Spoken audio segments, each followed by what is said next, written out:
Hir yw pob aros. A byr yw pob dyfyrwch, ynddo fe? Sgwysio chi hogea. Reit, Sioe. Y Sioe fy'n hynod. Pan ti yn meddwl nôl at y blynyddoedd ti wedi bod na. Uchafbwyntiau personol ti. Beth yw'r uchafbwynt? Wel, bo'r gyntaf debyg, y gyntaf ges i. Oedd o'n ddipyn o foment. Rwy'n ar dy.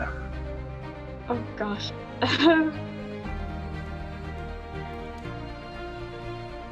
Cael cystadlu yn Sioe yn ddipyn o uchafbwynt. Cael y cyfle i feirniadu, cwrdd â hen gyfeillion y flwyddyn i flwyddyn, a tynnu cwrs.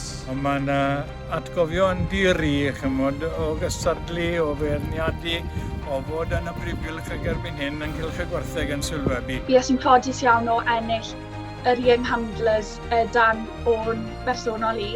Gweld yng Ngharaz yn arwen tîm cneifo Australia allan yn y Golden Shears. Un oedd cystadlu yn y Cabaret gyda'r Cyrffi. Llynedd o'n i'n aelod iau Cyrffi Ceredigion a Chymru ac roedd hi yn gret medru cynrychioli'r mudiad. Bod yn rhan o'r sioe cyntaf i fi fod fel pennaeth gweithrediadau a gweithio ar gymdeithas a jyst ar diwedd yr wythnos y popeth i'r rhedeg yn esmwyth.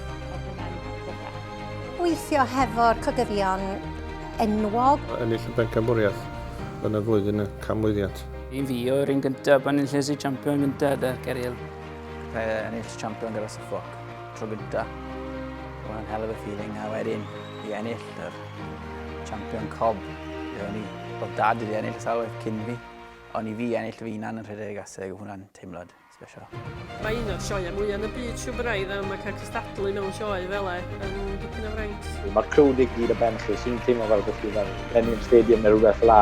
O'n i'n cystadlu'n erbyn dad a ges i rosett ag dad ddim rosett a hwnna i fi yn uchafbwynt dros ben, really. Yn gallu dangos i dad bod yn o'n hwrddi wedi gallu meiddi un dad a hwnna wir yn rhywbeth special. Falchio. Mae'n destyn dagreg wedi gwir, dagreg o lewenydd, ynddo fe? Pan yn lles i'r intermediate 2002, o'n i'n meddwl bod fi wedi gwneud yn browd iawn o'n hunan.